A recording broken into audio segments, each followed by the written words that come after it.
we share and consume information, ever more resilient in the digital age. We explored challenges facing our economy, intersections of technology and society, energy and sustainability, and global order. We're always open for collaboration. Stay in touch with us. Do not hesitate to approach us with your thoughts, ideas, and suggestions. And we promise you that you will hear from us regularly about our ideas and what we do to convert them into reality.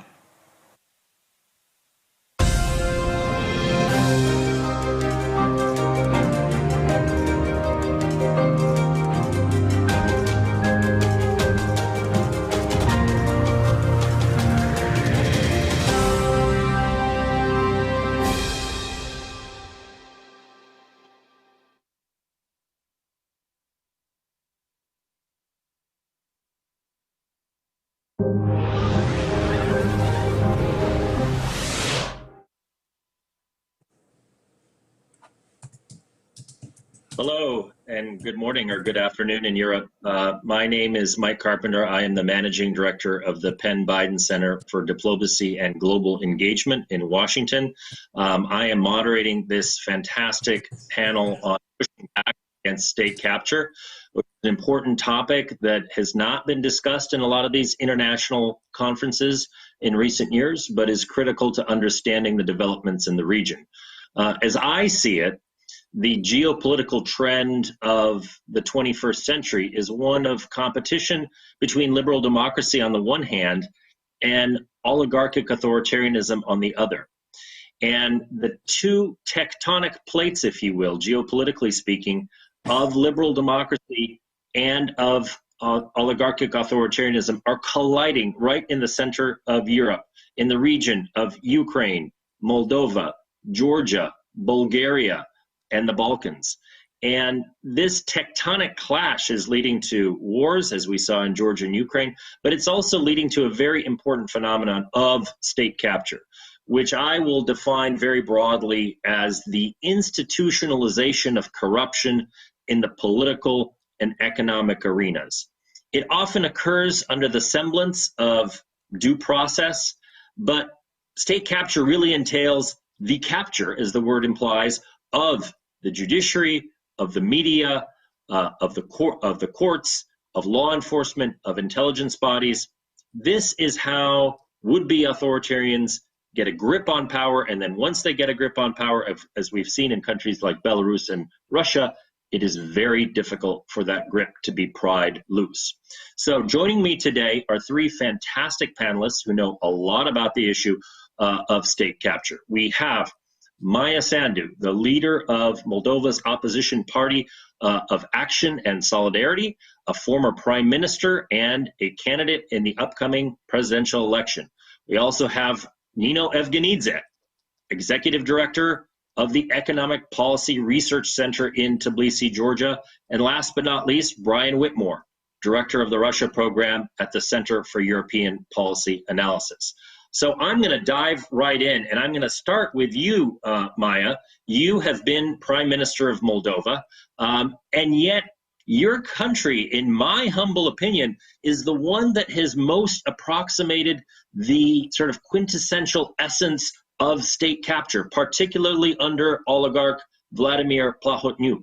So if Moldova did in fact witness state capture under Plahotniuc, where does the situation stand today? Is it still one of state capture, or have the institutions of the state gradually become more competitive and more contested by other opposition parties like your own? Well, first, I would like to say that state capture is much more damaging than corruption. Corruption is an exception to the system. While state capture is the way the system works. And Moldova is probably the best example of a country where state capture happened within a very short period of time, and it came from outside power, because it was not like a person or a group of corrupt people first won the elections and then captured the state institutions. It actually happened before they were in power, and it started with the justice sector, when these corrupt people would pay judges, prosecutors, people in other state institutions, and then they built really quickly a system which captured the state. And I would like to give a little bit, a few more details.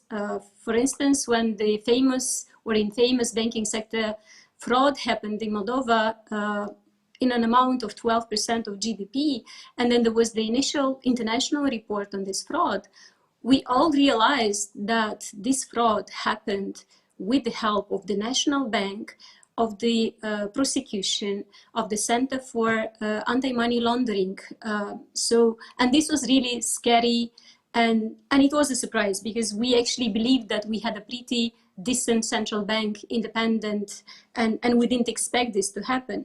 And then the next stage happened in the parliament, when the party, which won just 15% of the seats, 15% in the parliamentary elections, in 2 weeks managed to swallow most of the other political parties, most of the other political factions in the parliament, and from this 15% got the majority. And all this was done through corruption, by bribing members of the parliament. And by that time, these people were controlling enough prosecution judges to actually also blackmail such people. And then it didn't take them too long to start acquiring the mayors. So at some point, 80% of all the mayors in the country had to switch sides and to become members of this one political party. And even the political party was actually being captured by this one person, and this was Plahotniuc. It's not easy to dismantle such a system. It was pretty difficult to get Plahotniuc out of the system. But then even when he ran out of the country, for some 3 months, his people in all the state institutions were still expecting him to come back. And unfortunately, 5 months, of course, is not enough to dismantle such a system. The situation is better now in Moldova, but not because the current oligarch, who happens to be also the president of the country, doesn't want to continue with the state capture. It's just that he hasn't been able to capture yet all the institutions. But it has made it easier for us now to oppose the system, and then to find the people within the system who would oppose more resistance. But the danger is still there. We need to get rid of these people soon enough, not to allow them to build back a really fully captured state system. Great, thank you. And now, Nino, let me ask you about Georgia, because Georgia, similar to Moldova under the reign of Plahotniuc, has an oligarch, Bidzina Ivanishvili, whose wealth really surpasses that of anyone else in the country. And he's also the leader of a political party which has a large majority in the Georgian parliament, Georgian Dream. And so on the face of it, it looks like this is also state capture. Is that the case? Are really the courts, the media, large corporations, and law enforcement all beholden to this one individual, or is the system more competitive than it looks from the outside? Thank you so much, Mike, for this question. Even in my worst dream, I will never imagine that we're going to speak about today Georgia in this context, you know.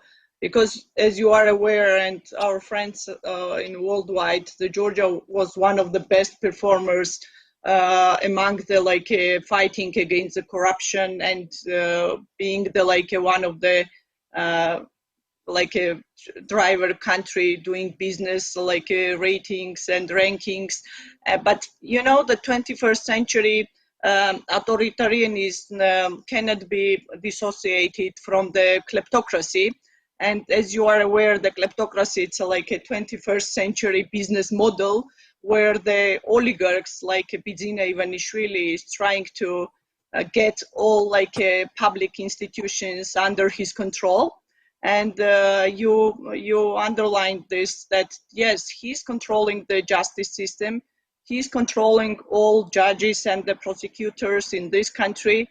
But at this stage, also he's controlling some media like TV companies and so, but it's still, how to say, fight and very important fight between this oligarchic system and civil society representatives, because until that day, the civil society organizations, they're really doing the great job in terms of to bring all these cases to the public, to explain this to the international level, and to push back them. But still the situation is very bad because as you know, the kleptocracy is like a well-organized elite corruption, and has come to characterize this Russia and in a much post-communist spaces, and it's a main obstacle for our democratic development and even for economic growth.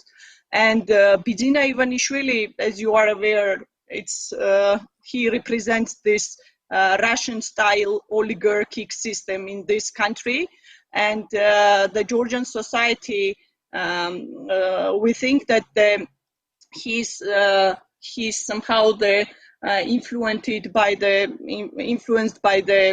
Putin's regime, because whatever he is doing to undermine Georgian democracy, it only goes to the Russian interest. And also where we come now, we came that Georgia is behind the offshore whale. If you look the, how to say, investment picture where the main investors are coming in Georgia, even the Minister of Finance, he admitted that 70% of these investors, they are Georgian-related, offshore-based investments. And since 2010, 2018, in Georgia, somewhere like a $5 billion billion-dollar investment came from the offshore zone, which is related one single oligarch. And I think it's a disaster.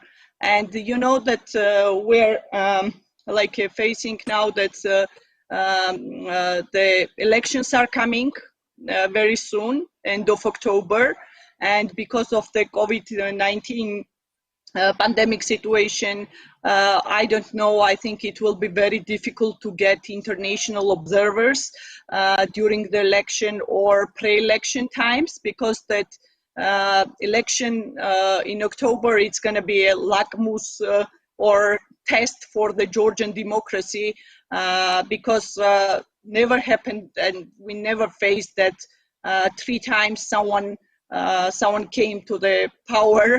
And I believe the Georgian people will try their best to vote and to go to the elections and to make their choices for better and future Georgia, which is going to be not kleptocratic or oligarchic country, but a democratic and developed country, and will be one of the freedom fighters and the democracy leaders in this region. Thanks, Nino. Brian, I wanted to ask you about Ukraine, but let me preface my question by saying that one of the means by which state capture occurs is usually when the elite or the party in power begins to accumulate resources within the government. They often use that, for example, procurement contracts in Hungary have been a favored method for enriching cronies of the regime. And those cronies then go on to buy media assets, other types of companies that are beholden to the government or do business with the government. And in this way, there's this closely sort of interlocked system of control over the economic and the political arenas. Now, in Ukraine, you had something that approximated state capture, I would say, under Viktor Yanukovych. But since then, you've seen, you haven't seen an end to kleptocracy, and you haven't seen an end to corruption, but you do see that there are different sort of oligarchic centers of power. The media universe, for example, in Ukraine is controlled by On the one hand, Rinat Akhmetov. On the other hand, Dmytro Firtash. On the other hand, Viktor Medvedchuk, and others. And so, what are we seeing in Ukraine? Is it state capture? Was there state capture? Am I wrong about that? Thanks, Mike. I mean, what I want to do is actually to kind of reconceptualize this a little bit, because I mean, state capture is a term that kind of was coined by the World Bank in 2000 to describe a trend where taking place in former Soviet countries, making the transition from communism, about the systemic political corruption in which private interests unduly influence state decision making. What we're witnessing now goes a little bit beyond that, beyond this initial definition, because right now what we have are private interests in the service of another state, a hostile foreign power, if you will, significantly influence the state's decision-making process. In the former Soviet space and in Eastern Europe, that outside power is, of course, Russia. And as far as Ukraine goes, in terms of both definitions of state capture, the traditional one and the kind of twist that I just added to it, as far as Ukraine goes, there's always been this debate of whether the glass is half empty or half full. The good news in Ukraine has always been that you had, as you pointed out correctly, Mike, oligarchic pluralism, if you will. You've had a competition among different oligarchic groups, and this is translated to a greater degree of pluralism in the political system. Now, the bad news in Ukraine has always been and continues to be that Russia continues to have its fingers in different oligarchic pies, and is always able to have some degree of influence over the political system. You're correct that Ukraine was veering very dangerously toward state capture under Viktor Yanukovych, and it moved away from it to a degree, not entirely, under Petro Poroshenko. Under Volodymyr Zelensky, I am at the moment, and this can change, but at the moment I'm veering towards the glass being half empty right now, because I see a lot of trends that I actually find quite disturbing.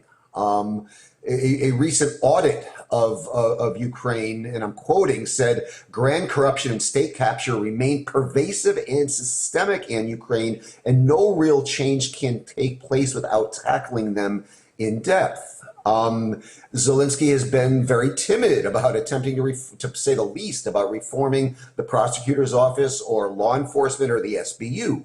So we have not seen the state reform that we've needed, but also when you're looking at the situation with the oligarchs, you are seeing Rinat Akhmetov's influence increasing dramatically right now under Zelensky, and Russia has historically worked through the Donbass oligarchs. Right now, Akhmetov controls 2/3 of Ukraine's coal power and close to 1/5 of its renewables.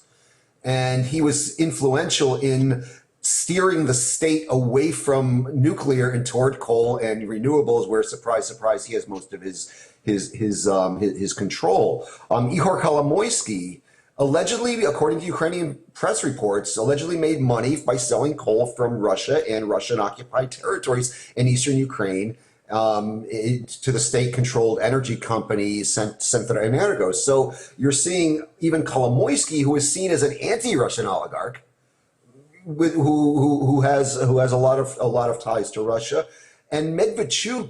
You mentioned Medvedchuk, who is of course a pro-Kremlin politician and oligarch.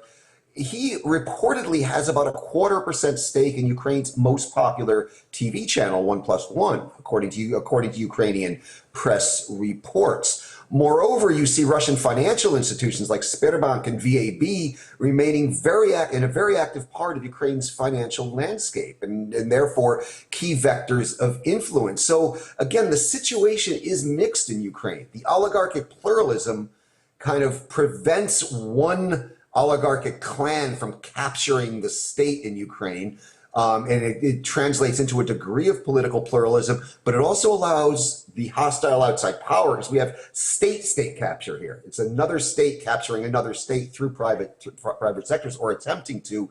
Russia is able to keep its finger in a lot of oligarchic pies, and is playing a very long game in Ukraine, aimed at establishing its goals without even the need for a hot war in the long term. It's able to undermine Ukraine's democratic institutions and prevent it from becoming a fully functioning democracy. So, I mean, going forward, what we need to know about Ukraine is the degree to which Ukraine's oligarchs are still invested in Russia. Because like I said, there are two levels of state capture here. One would be a problem all by itself if there were no Russia.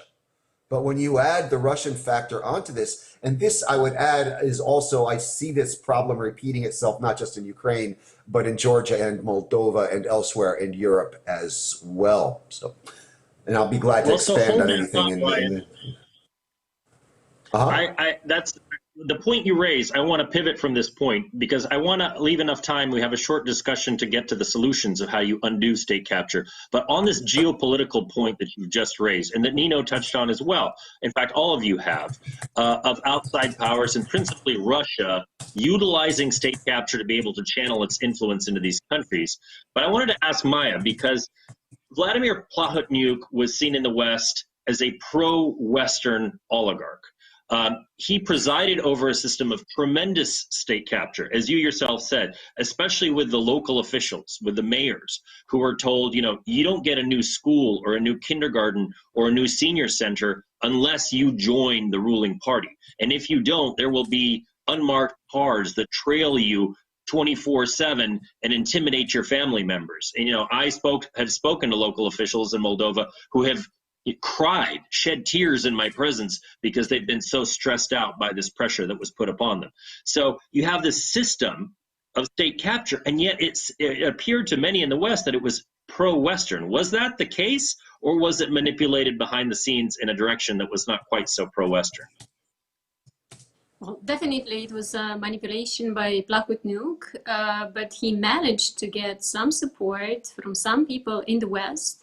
By doing so, he discredited the Western model of development and the pro-European way of Moldova, and this was very upsetting. By doing that, he was trying to divide the country and to diminish the resistance against his regime in Moldova. But then at the end of his story here, we saw video recordings where he was negotiating with Dodon the federalization of the country, which is the kind of the solution that Russia is suggesting for the Transnistrian conflict, and is something that we do not accept, which is a proof in the end that what mattered for him was money and power, and it was not about the West or the East. It was about himself and about his interests. But unfortunately, he did use the pro-European rhetoric to try to cover for the abuses that he was making. But what kind of a pro-European he could be when he was just taking people's businesses, putting them in prison, opening criminal files against mayors, arresting opposition and so on. So of course this would just go against everything that the EU and the West promotes. But this made our fight against him more difficult because he was using the geopolitics in his favor. Great, thank you. So now I want to pivot a little bit and turn to some of the solutions since we have so little time left. So I'm going to start with you, Brian, and then I'm going to turn to Nino. We have NATO, EU countries where we see state capture. I'm thinking of Hungary and Bulgaria as the two primary examples. So if large international blocks of democracies cannot prevent this from happening within their ranks, it would seem that it would be much harder for a country like Moldova, which is sort of nestled between Russia and its influence and yet not fully integrated into Euro-Atlantic structures, to be able to break out of this stranglehold.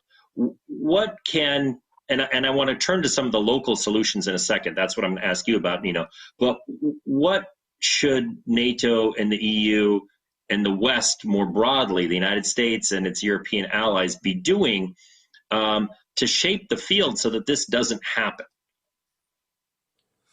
Thanks, Mike. I mean, this is something I've actually been thinking quite a bit about, and I can go through a laundry list of things like better laws and beneficial ownership, for example, and greater transparency on oligarchic structures' ties to foreign powers, better foreign agent registration laws. But I think, Mike, the root of this problem, actually, we have to go back to the early 90s and the moment of quote unquote victory in the Cold War. And I think the seeds of the current crisis right now were planted at that time. If you go back to the late 80s, early 90s, in the West, the dominant ideology, if you will, was this laissez-faire, neoliberal, Reaganite, Thatcherite perspective that is a legitimate part of the Western. I'm not making a political statement here. This is a legitimate part of the Western political tradition, right?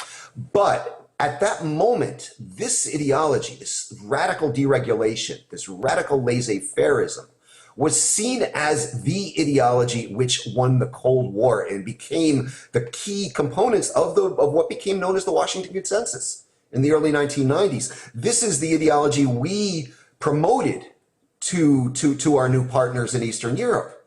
And as a result, we deregulated our societies to the point where there were these gaping holes that allowed a hostile foreign power, 2 decades later, Russia, to be able to exploit these holes. So I think we have to have a new conversation about smart regulation with an eye toward national security, because I think we opened ourselves up to this in the early 90s with the ideology that was dominant at the time, which we mistakenly thought was the thing that won the Cold War for us, when in reality what won the Cold War for us was everywhere from Roosevelt on the left to Reagan on the right, the entire gamut. We needed it all.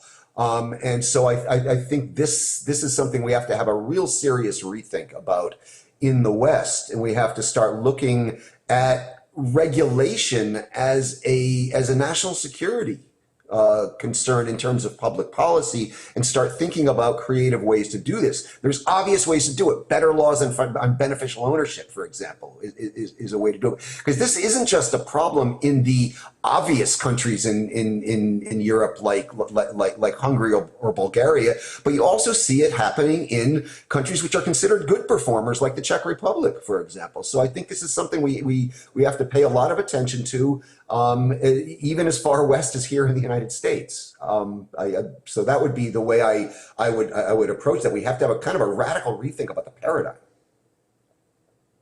Great, thank you, Brian. So Nino, you mentioned civil society earlier, and it seems to me there's a couple different ways to break up state capture, and they all need to sort of be vectors that are working in the same direction. New opposition parties coming to power that break up the structure of old, civil society that pushes from below, and then good laws and governance institutions that prevent some of these things that we've just been talking about for the last 20 minutes from happening in the first place. But tell me about the role of civil society, because Georgia has, to my mind, one of the most active, energized civil societies of any country in the region.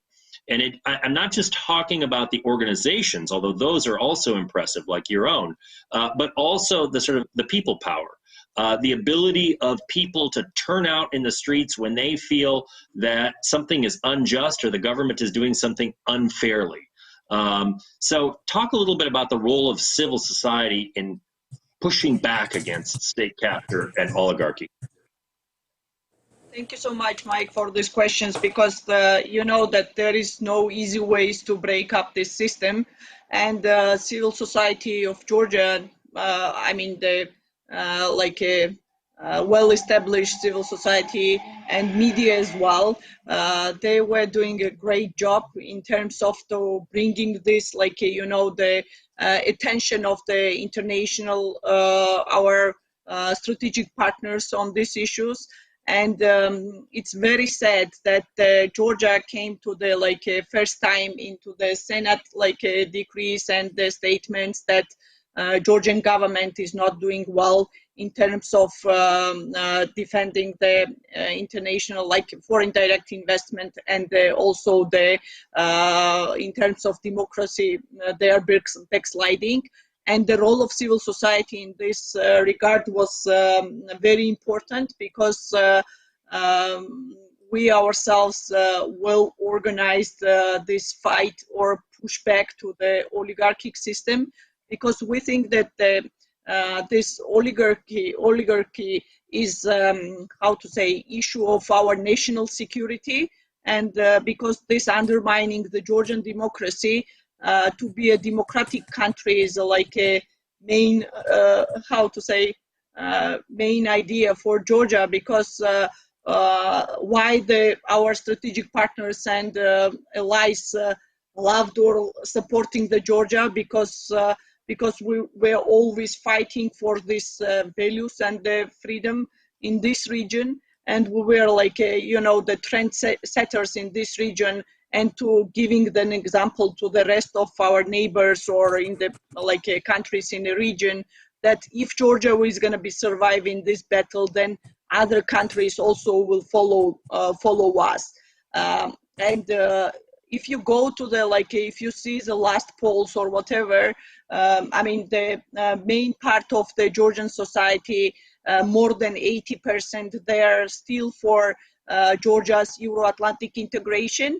And this support mainly done by Georgian non-governmental organization and the civil society, because we are just like going everywhere in the rural areas and spreading this information, and not fighting against the Russian disinformation with against the propaganda, but just on time proposing the true. And we think that the role of civil society in terms, again, to pushing back to kleptocratic system or oligarchic system, I'm like very hopeful on this regard, that we're gonna to intensify our like watchdog function during the election or pre-election time.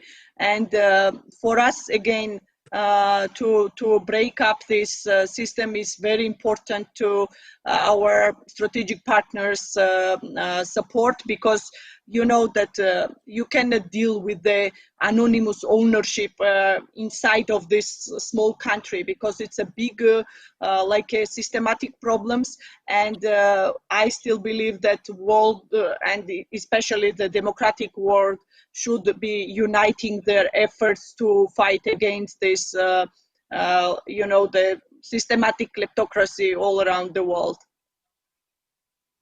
Great, and it's now come time to take questions from the audience, and we've already got one. I encourage other people to submit questions in the chat box. But before I turn to that one question, I want to just wrap up with Maia Sandu and ask you about the politics of this. And just, I'm going to be very blunt. If you do win in November, how are you going to take apart this system of state capture in Moldova? What are the key elements that you would put in place to ensure that this never happens again? Well, this is about building strong and independent institutions, and this is very difficult to do. We all know. We failed to build a strong state over the last 3 decades, but this is the only way forward. And this is what we tried to do last year in the 5 months that we had when I was Prime Minister, and I had a really good team. But the moment we started to deliver, so the moment we started to promote the right people in these institutions, that was the moment when the oligarchic forces got together again, and then they dismissed the government. The idea is that in the presidential office, you have more time than as prime minister, because the life of the prime minister can be very short. But it's not going to be easy. You have to start, you have to prioritize, you have to start with the institutions that matter the most. And I believe that the most important is justice, because all these oligarchs, they want to control, first of all, justice because they don't want to be punished, they don't want to be stopped. And this is how it happened in our cases. In our case, so it was judges, prosecutors, and this is where we need to start the reform. It's not an easy reform. Sometimes what the international community advises in terms of the legal framework might not be the best for the specific country in the specific situation. For instance, during Plahotniuk's times, the international community kind of promoted the law and it was adopted, but it didn't help. It is an ideal law on paper, but for our specific situation, even though it said no political interference, prosecutors promote other prosecutors, prosecutors from within the system select the prosecutor general, but Plahotniuk would use, different instruments. He would just go to these people, to the people with integrity, to the prosecutors with integrity. They would just go to his families and then try to, intimidate them and tell them not to run for one position or another. So it doesn't help. But it has to be about this reform. And I know that the EU, for instance, and other institutions, other development partners are trying to help some countries in the region with the justice sector reform. There should be, there should be a more bold kind of attitude because all of us here in the region need to clean up the system. There should be opening for cleaning up the prosecution and the justice, because otherwise we'll never get to have strong institutions. So I would start with the security issues and the institutions which are supposed to provide security for the country, and then with the prosecution, with the justice sector, and then from there it would be easier to move to the other institutions, state institutions, and to make them independent and to strengthen them. Great, thank you so much. So I understand we have a live question from the audience. I'm going to turn to the studio to have the question asked. Hi, it's Ian Bond from the Centre for European Reform in London. In the old days, the West had quite a lot of leverage because of its financial muscle in these countries. You now have China with the Belt and Road Initiative.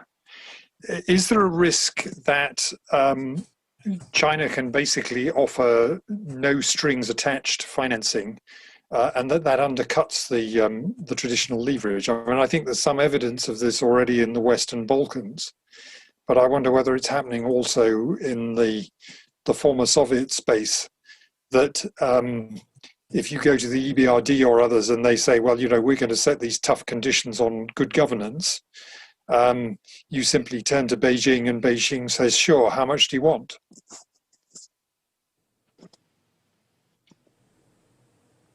Who would like to take that? There have been discussions in Moldova. There have been discussions in Moldova, but I haven't. Sorry. Go ahead, Maia. Go ahead. So I was trying to say that.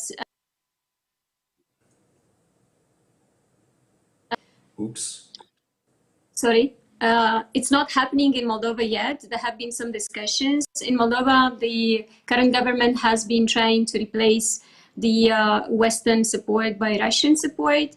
But the discussion on $200 million has been there for half a year now, and it's not clear whether this is just an empty promise or this is going to happen. So in our case, Russia is being presented as an alternative, not China. Brian, did you want to chime in? Yeah. Okay, go ahead, Nino. I just wanted to add some a point that as you are aware, Georgia signed the agreement with China a few years ago, and to get the free trade agreement with China, but still there is no a significant rise of the China investment in our country, and it's the same situation here. I agree with Maia that in Georgia it's also a more dominant is a Russian influence, China influence. It's not, at least at this time, we're not facing this problem. I mean, I would just add very briefly, as I was listening to Ian's excellent question, I was recalling a conversation I had with a Georgian official some years back when he was describing to me the difference in dealing with the West and the Russians when it comes to finance. And he said that with the West, the magic word is transparency. With the Russians, the magic word is kickback. And as I was listening to Ian's question, I was thinking, what is the magic word with China right now? And I'm afraid I don't have an immediate answer to that question. But I would suspect it is it's some degree of political control. Great. Okay, so we have another question here from the audience. I'm going to read it. It's from Andrei Matishak, and it says, in Central and Eastern Europe, we probably know a thing or two about state capture.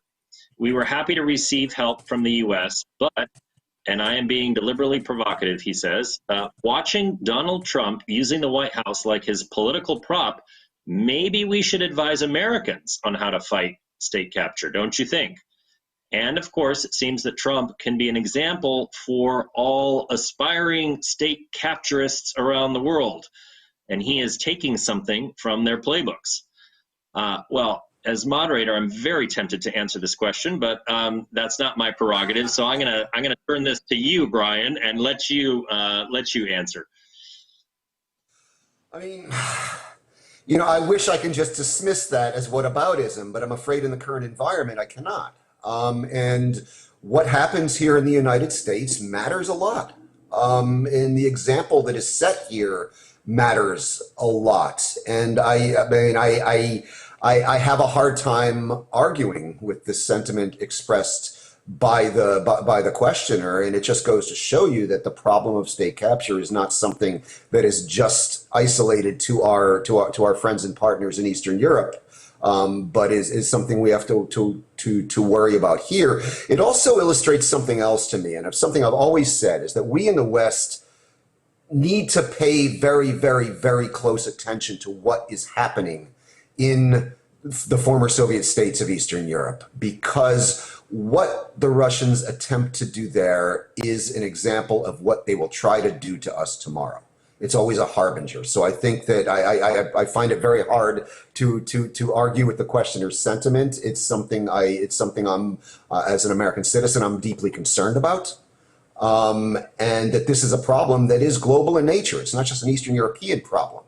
I've long liked to say, and people have heard me say, corruption is the new communism, and we have to be just as vigilant about guarding against its spread as we were about communism during the Cold War period.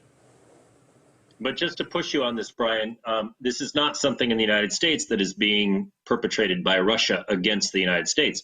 This is homegrown. This is Donald Trump and his entourage who are stacking the courts, seeking to buy up media that are friendly to them and promote them at the expense of others. And it's the use of intelligence and law enforcement agencies for partisan purpose. And you know, there may be a Russia angle there, but this is not something that is being done by Russia. It's being done by Americans. You're right, Mike, and I would argue these two things are not mutually exclusive at all. You can have something that is homegrown, and that the results of that homegrown phenomenon can also benefit Russia geopolitically. Just like the situation in Ukraine, where you have a lot of corruption, which isn't necessarily being directed at Russia, but it results in a dysfunctional system that is geopolitically beneficial to Russia. So I don't see this question of whether something is homegrown or whether it is being exploited from Moscow or from any hostile foreign power for that matter. I don't see these two things as mutually exclusive. I see these two things as happening simultaneously. Okay, great. Last question here. We have to wrap up in about 2 minutes. This is from Maxim Khilko. It's a question for you, Brian, although I think it's relevant to both Moldova and Georgia as well. So I'm going to have you answer very quickly, and then I'll give final words to Nino and Maia. But the question is this: what can be done in Ukraine and in other countries of the region to turn our oligarchs into normal, strong businessmen who will make our countries more resilient and not weaker under Russian pressure?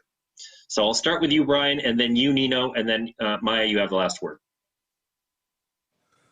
I mean, I think the answer is both simple and complicated. I mean, you have to establish a system in which the rule of law applies to everybody.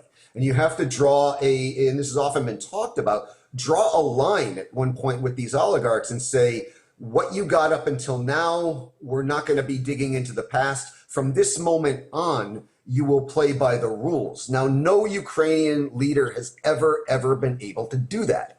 I had great hopes for Petro Poroshenko, being an oligarch himself, that he would have been able to carry this message, but he was unable to do it. But it's a question of leadership, and I don't see any evidence under Zelensky of this happening in Ukraine. So, the answer is simple: establish the rule of law for all and enforce the rule of law for all. But nobody has been able to do that up until now. Okay, we've got about 30 seconds left for each of you. Nino, you first. I don't believe the oligarchic democracy, you know, and I don't believe that these people can change their totalitarian mindset or Russian like a system of thinking, because I still believe that they were damaged so much during this Soviet time, you know, only way and only like a language they know that to kill, to gain, to like a bribe or to kill the people. And I don't think that it's only way to resolve this problem, to set the international, you know, the system fighting against the kleptocratic and oligarchic regimes all around the world. And it's important to develop the rhetoric about this kleptocracy, oligarchy as a cultural and a moral issue, and to extend this Magnitsky Act also to include the all around the world these oligarchs, you know, in terms if they try to taking the state or to be in a state capture position and taking the country. Thank you. Last word to you, Maia. Once an oligarch, always an oligarch?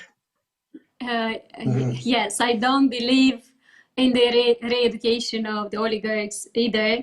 And in our case, it's not, this is not an issue. We have a few of them. We need to get them out of power. We need to punish them. So there is no discussion about amnestying somebody who stole 12% of GDP just in one shot. This is not the discussion. But as I said, we don't have many of them. We just need to make sure that we take all from power and then that we don't admit that others come and do the same. So the answer is rule of law.